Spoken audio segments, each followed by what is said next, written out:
Dans moins de 72 heures, les fidèles musulmans de Guinée et leurs coreligionnaires du monde célébreront la fête de Tabaski appelée l'Aïd el-Kébir. C'est aussi une occasion pour les musulmans de faire des sacrifices. À quelques jours seulement, le prix des bétails grimpe et se négocie entre 1 500 000 à 4 millions francs guinéens à Yembéa, un lieu réputé dans la vente. Hadjarabiatou Diallo est vendeuse. Elle explique les raisons de cette variation des prix et déplore la rareté des clients. Vous pouvez obtenir les prix à partir de 1 million, mais ça c'est petit. Ce que j'ai constaté, si ça va jusqu'à même 3 millions. Les clients se plaignent, mais ça c'est pas la faute des revendeurs quoi. Puisque ceux-là aussi partent au village pour acheter. Les prix des camions aussi, on paye encore les laisser passer. Donc quand on calcule tout ça, forcément le prix sera costaud.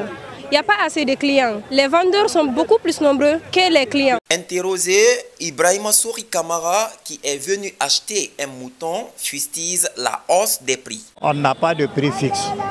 Les plus petits moutons, tu vas les trouver de 2 millions 200 jusqu'à 3 millions, 4 millions comme ça. Donc il faut se dire la vérité, les prix sont très exorbitants. Les gens n'ont pas les moyens.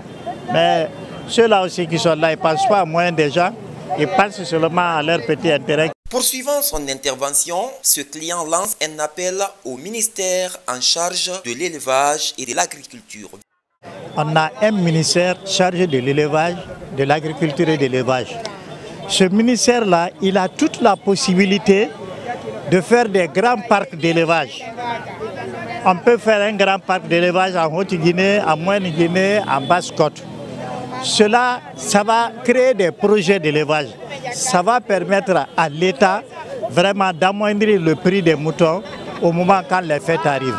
La Tabaski, qui signifie littéralement la grande fête, est la célébration la plus importante de l'islam après l'Aïd el-Fitr, qui célèbre la fin du Ramadan. Pour cette année, la célébration est prévue pour le 6 juin 2025 dans plusieurs pays d'Afrique à forte dominante musulmane.